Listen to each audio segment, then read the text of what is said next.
இந்த காலகட்டத்தில் இப்படி ஒரு படத்தை எடுத்துகிட்டு வரணும்னு நினைச்சதுக்காகவே தனியாக நம்ம ஒரு பாராட்டு விழா நடத்தலாம் அவங்களுக்கு. அந்த படத்தை முடிந்த அளவுக்கு எவ்வளவு உண்மைக்கு அருகில் போய் சொல்லணுமோ சொல்லியிருக்காங்க.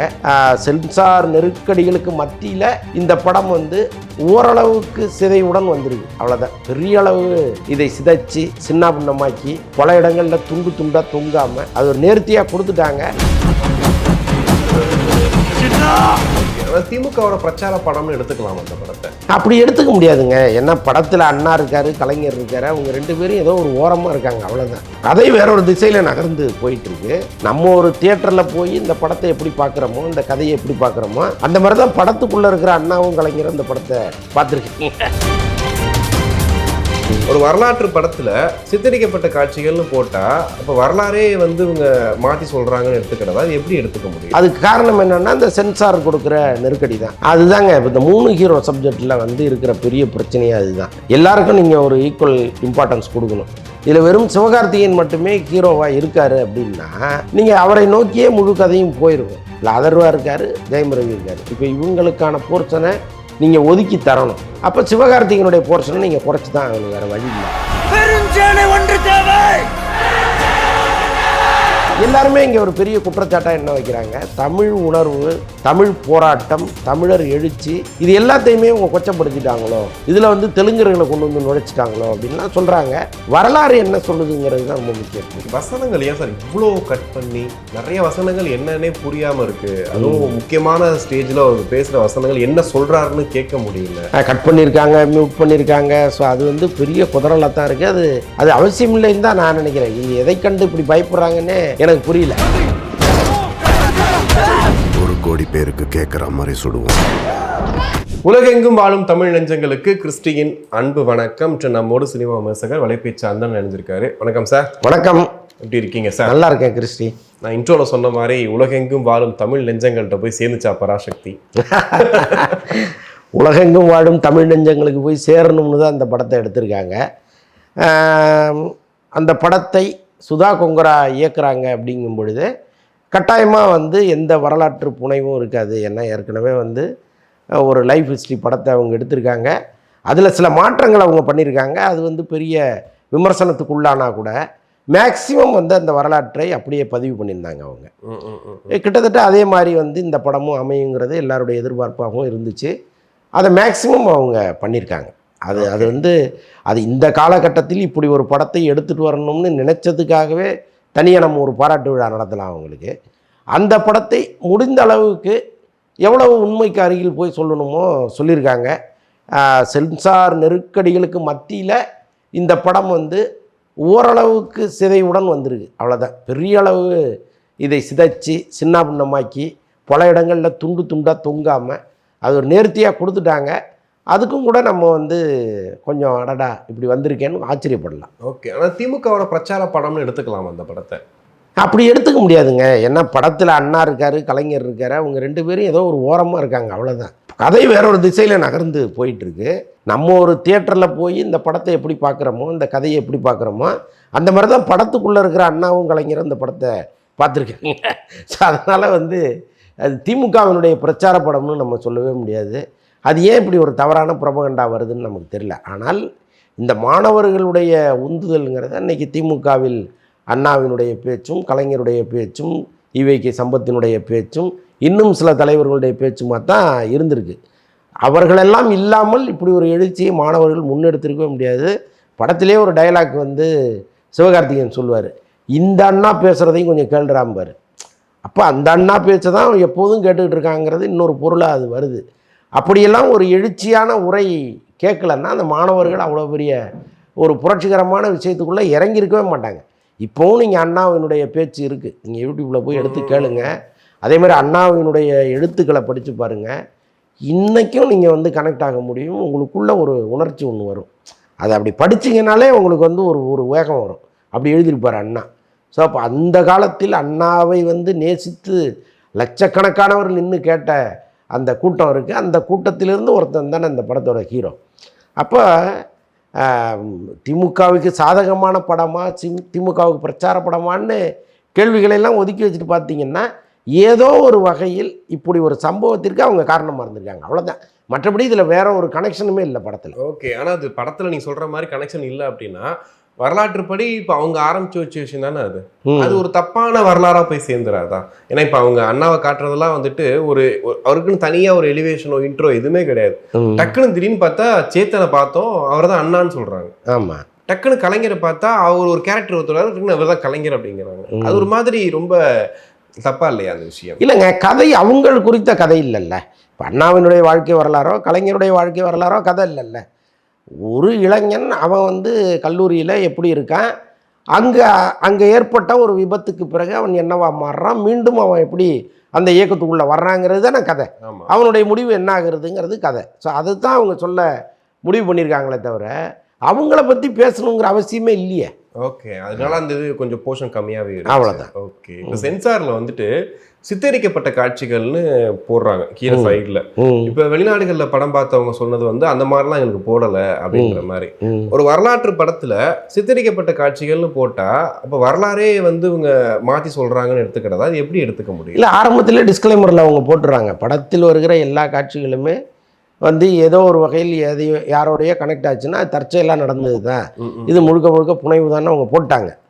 அதுக்கு காரணம் என்னென்னா இந்த சென்சார் கொடுக்குற நெருக்கடி தான். இன்னொன்று படத்தில் போஸ்ட் ஆஃபீஸில் ஒரு காட்சி ஒன்று வரும்.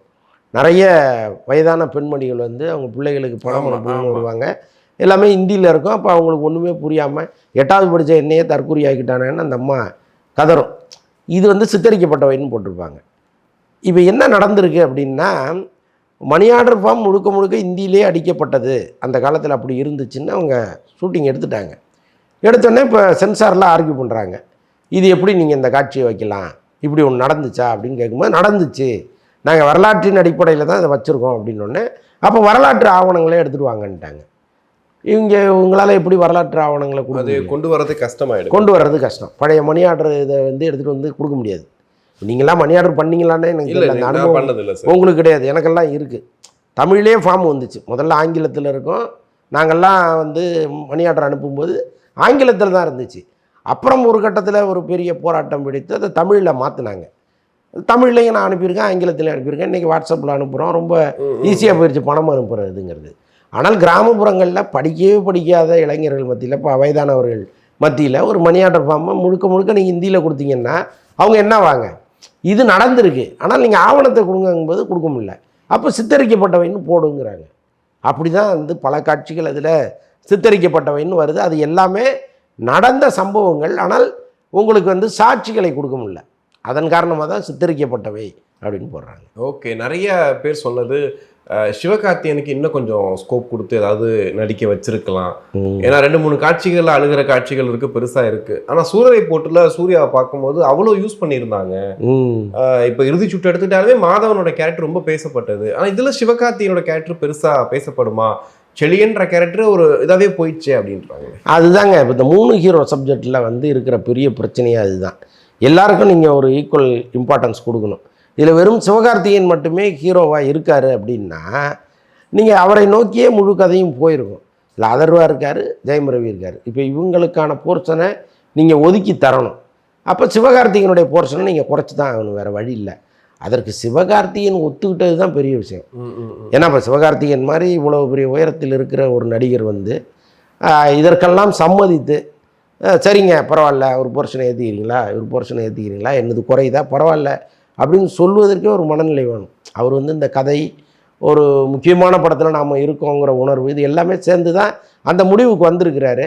பட் சிவகார்த்திகேயன் ரசிகர்களுக்கு அது ஒரு உறுத்தலாக இருக்கும். பட்டு என்னை போன்றவர்களுக்கு இப்போ படமாக மொத்தமாக பார்க்கும் பொழுது எனக்கு அந்த உறுத்தல் இல்லை. அவருடைய போர்ஷன் கரெக்டாக இருக்குது, அவ்வளோதான். இன்னும் அதிகப்படுத்தணும்னோ இன்னும் குறைக்கணுங்கிற எண்ணமோ எனக்கு வரல. ஓகே, ஆனால் இப்போ கிளைமேக்ஸில் பார்த்தீங்கன்னா 2-3 சர்ப்ரைஸான ஆளுங்க வர்றாங்க உள்ள. அவங்க வந்ததுக்கு அப்புறமா இன்னும் பயங்கரமாக எலிவேட் ஆகுது. ஆனால் ராஜேந்திரன்ற கேரக்டரை வச்சு தான் படம் ஸ்டார்ட் ஆகுது. கடைசியாக இந்த தெலுங்குலேருந்து ஒருத்தர், மலையாளத்துலேருந்து ஒருத்தர், கன்னடத்துலேருந்து ஒருத்தர் வந்ததுக்கப்புறம் கதை ஃபுல்லாக பார்த்தீங்கன்னா ஒட்டுமொத்தமாக திராவிடம் ஒன்றா சேர்ந்து தான் இந்த மொழிப்போரில் ஈடுபட்டாங்க அப்படின்ற ஒரு இடத்துக்கு நிற்கிது. அப்போ அதை தான் அவங்க சொல்ல நினச்சாங்களா சுதாகங்கரா? இல்லை, இந்த மொழிப்போரை முன்னெடுத்தது தமிழ்நாடு. அதில் அவங்கெல்லாம் இணைத்து கொண்டார்கள். ஸோ அதை தான் படத்தில் அவங்க சொல்கிறாங்க. அதே மாதிரி நீங்கள் நல்லா எடுத்துக்கிட்டால் தெரியும், மிசா காலத்தில் இங்கு பல பேரை கைது பண்ணுவதற்கு முன்னாடி இங்கிருந்து பல பேர் கேரளாவுக்கு தப்பி ஓடினாங்க. அப்போ அங்கே இருப்பவர்கள் அடைக்கலம் கொடுத்தாங்க, அங்கே இருக்கிற பல பேர் இங்கே ஓடியாந்தாங்க, இங்கே அடைக்கலம் கொடுத்தாங்க. அப்போ இந்த மாதிரி ஒரு இக்கட்டான சூழலில் அண்டை மாநிலங்கள் வந்து ஒரு ஆதரவு தெரிவிப்பதுங்கிறது எல்லா காலத்துலேயும் இருக்குது. அப்படி தான் அந்த காலத்தில் இருந்திருக்கு. அதை தான் இதில் காமிச்சிருக்காங்க. எல்லாருமே இங்கே ஒரு பெரிய குற்றச்சாட்டாக என்ன வைக்கிறாங்க, தமிழ் உணர்வு, தமிழ் போராட்டம், தமிழர் எழுச்சி, இது எல்லாத்தையுமே அவங்க கொச்சப்படுத்திட்டாங்களோ, இதில் வந்து தெலுங்கர்களை கொண்டு வந்து நுழைச்சிட்டாங்களோ அப்படின்லாம் சொல்கிறாங்க. வரலாறு என்ன சொல்லுதுங்கிறது தான் ரொம்ப முக்கியம். இல்லை, அதை எடுத்துகிட்டு போய் லாஸ்ட்டாக நிறுத்தும் போது அவங்க இல்லைன்னா அது பண்ணியிருக்க முடியாதுன்ற மாதிரி தானே அந்த கதையில் போய் நிற்கிது. இது எல்லாரும் இணைந்த ஒரு பயணம் தானங்க. முதலில் முன்னெடுத்தது இவங்களா இருந்தால் கூட இதே மாதிரி வந்து பாதிக்கப்பட்ட மற்ற மாநிலங்களும் இதற்குள் இறங்குதுங்கிறது தான் அந்த கான்செப்ட். அதற்கான எவிடன்ஸை அவங்க கடைசியாக கொடுக்குறாங்க. இந்த மாநிலத்தில் என்ன நடந்துச்சு, இந்த மாநிலத்தில் என்ன நடந்துச்சு அப்படிங்கிறத அவங்க கடைசியாக கொடுக்குறாங்க. ஸோ அதனால் இது பொய்ன்னு நம்ம ஆர்கியூ பண்ண முடியாது. ஸோ அப்படி இருக்கும்போது ஒரு படத்தை, இது போன்ற ஒரு முக்கியமான படத்தை பற்றிய விவாதங்கள் கட்டாயமாக தேவை. அந்த விவாதங்களில் நேர்மையும் நியாயமும் இருக்கணுங்கிறது தான் நம்முடைய கருத்து. ஓகே, வசனங்கள் ஏன் சார் இவ்வளோ கட் பண்ணி, நிறைய வசனங்கள் என்னன்னே புரியாமல் இருக்குது. அதுவும் முக்கியமான ஸ்டேஜில் அவர் பேசுகிற வசனங்கள் என்ன சொல்கிறாருன்னு கேட்க முடியல. அந்த அளவுக்கு ஏன் இவ்வளோ கட் பண்ணியிருக்காங்க? கட் பண்ணியிருக்காங்க, மியூட் பண்ணியிருக்காங்க. ஸோ அது வந்து பெரிய குதிரலாக தான் இருக்குது. அது அவசியம் இல்லைன்னு தான் நான் நினைக்கிறேன். இவங்க எதை கண்டு இப்படி பயப்படுறாங்கன்னே எனக்கு புரியல. இப்போ இந்த படத்தினுடைய கான்செப்டே இந்த ஜென்சி கிட்ஸுக்கு போய் பொருந்துமான்னு தெரியல. அந்த டயலாக்கை நீங்கள் முழுசாக வச்சா கூட அவனுக்கு புரிய போகிறதில்ல. நீங்கள் ஏன் வந்து இவ்வளவு பயப்படுறீங்க? மறுபடியும் ஒரு இந்திய எதிர்ப்பு போராட்டம் தமிழகத்தில் உருவாகி அது இவ்வளவு ரயில்களை கொளுத்துவது, விமானங்களை மறிப்பதுங்கிற அளவுக்கு போகுமான்னா போகாது. ஏன்னா இன்றைக்கி ஆல்மோஸ்ட் இவங்களுடைய மனநிலையே மாறி போய் நிற்கிது. இப்போ இவங்க சொல்ல வந்தது என்னென்னா, நாம் எவ்வளோ பெரிய நெருப்பாற்றை கடந்து இங்கே வந்திருக்கோங்கிறது தான் சொல்கிறாங்க. இந்த மாதிரி வரலாறுகளை பதிவு பண்ண வேண்டியது சினிமாவினுடைய கடமை, இயக்குனருடைய கடமையை அதை அவங்க செஞ்சுருக்காங்க. அதற்காக சென்சார் வந்து தீ பரவட்டுங்கிற வார்த்தையை நீதி பரவட்டும்னு மாற்றுக்கிற அளவுக்கு இங்கே என்ன பெருசாக நடந்துட போகுது? ஏன் இவ்வளவு கஷ்டப்படணும் அவங்க? அது ஒரு புத்தகத்தோட பேர், அது வந்து அண்ணா கொடுத்த ஒரு விஷயம், அதை மாற்றணும் போது தான் நமக்கு புரியவே இல்லை. நான் கூட இப்போ கொஞ்ச நேரத்துக்கு முன்னாடி யாரோ ஒருத்தருக்கு சொன்னேன், இப்போ ஃபயர் இன்ஜின் ஆஃபீஸெல்லாம் இருக்குது, அங்கே போய் தீங்கிற இடத்தெல்லாம் எடுத்துகிட்டு நீதின்னு எழுதுவாங்களா என்னன்னே தெரியல. தீங்கிற வார்த்தை என்ன தவறான வார்த்தையா? எதுக்கு வந்து இதை எடுக்கணும்? தீங்கிற வார்த்தையே புழக்கத்துலேருந்து எடுத்துட முடியுமா? முடியாதுல்ல. அப்போ எதுக்கு அந்த வார்த்தையை நீங்கள் தூக்குறீங்க? ஓகே, அது ரொம்ப அர்த்தப்பற்றதாக இருக்குது இவங்க பண்ணுற வேலையெல்லாம். கண்டிப்பாக. இப்போ பராசக்தி இப்போ கிட்டத்தட்ட சோலோ ரிலீஸ் மாதிரி தான் ஆகிப்போச்சு. ஒரு 10 நாள் லீவ் இருக்குது, படம் எதுவுமே இடையில வரல. இப்போ வாத்தியாரும் மினிமம் திரௌபதி 2 வர்றதுக்கான வாய்ப்புகள் இருக்குன்னு சொல்கிறாங்க. அப்போ இது வந்து ஒரு லக்குன்னு எடுத்துக்கலாமா பராசக்திக்கு? இல்லை, மக்கள் வந்து இப்போ ஒரு முறை இதே மாதிரி ஆச்சு. ஒரு ஃபெஸ்டிவல் டைமில் பெரிய படங்கள் வரலை, அப்போ சின்ன படங்களுக்கு கொண்டாட்டம் அப்படின்னு நினச்சி தான் ரிலீஸ் பண்ணாங்க. மக்கள் தியேட்டருக்கே போகலை. தீபாவளி டைமில் கூட நடந்துச்சு. ஆமாம், அதுதான் சொல்கிறேன் நான். அது வந்து என்னென்னா, அவங்க ரொம்ப பயங்கரமாக கேலப்பிங்காக ஒரு படத்தை எதிர்பார்க்குறாங்க. முக்கியமாக அவங்க நினைக்கிற ஸ்டாரு, அவங்க விரும்புகிற ஸ்டார் படம் வரணும்னு நினைக்கிறாங்க. வரலைன்னா செவனன்னு வீட்டில் படுத்துடுறான், இல்லைன்னா வீட்டில் டிவியை ஆன் பண்ணி வச்சுட்டு உட்காந்துடுறான், பட்டிமன்றம் ஓடுவாங்க. அது மாதிரி போயிடுறாங்க. ஸோ அப்படி இருக்கும்போது அந்த மொத்த கூட்டமும் நம்ம படத்துக்கு வந்துடணும்னு நினைக்கிறது இங்கே நடக்கிறதில்ல. பட் நினைக்கிறதுல தப்பு இல்லைல்ல. ஓகே, நிறைய கமெண்ட்ஸ் பார்த்துருப்பீங்க. சூர்யா தப்பிச்சிட்டாரு அப்படின்னு ஒரு கமெண்ட்ஸ் பார்த்தேன். இன்னொன்று சூர்யா மிஸ் பண்ணிட்டாரு அப்படின்ற கமெண்ட்ஸை பார்த்தேன். சூர்யா இருந்திருந்தா இந்த படம் எப்படி இருந்திருக்குன்ற ஒரு இதுவும் ஓடிட்டு இருக்கு. எனக்கு அதில் வந்து மாற்று கருத்து உண்டு. பல பேர் சூர்யா இருந்திருந்தா இன்னும் பெட்டராக இருந்திருக்குன்னு சொல்கிறாங்க. நான் அதை நான் ஒத்துக்கலை. ஏன்னா சூர்யா வந்து கொஞ்சம் ஓவராக நடிச்சிருவார். இந்த படத்துலேயே வந்து சூர்யா இருந்திருந்தா சிவகார்த்திகேயன் வந்து கரெக்டாக அந்த ஸ்கேலை தாண்டாமல் நடிக்கிறார். அந்த ஆயுதெழுத்து மாதிரி ஆயிருக்கும். ஆமாம், சூர்யா கொஞ்சம் அந்த ஸ்கேலை தாண்டியிருப்பார். அது கொஞ்சம் நமக்கு உறுத்தலாக கூட இருந்திருக்கலாம். சிவகார்த்திகேயனை பொறுத்தளவுக்கு ரொம்ப பர்ஃபெக்டாக பொருந்துறதா தான் நான் நினைக்கிறேன். சூர்யா அந்த படத்தை பார்த்துட்டு என்ன நினைப்பாருன்னு கேட்டிங்கன்னா அதை பற்றி நம்ம பேசலாம். ஓகே, எனக்கு தெரிந்து ட்ரெய்லர் வரும்போது இந்த படத்தை நான் மிஸ் பண்ணிட்டேன்னு அவர் நினச்சிருக்கலாம். படமாக பார்த்த பிறகு நல்ல வேளை மிஸ் பண்ணிட்டோம்னு கூட நினைக்கலாம். ஆனால் அது வந்து அதுக்கு ஒரு எக்ஸ்பைரி டேட் இருக்குது.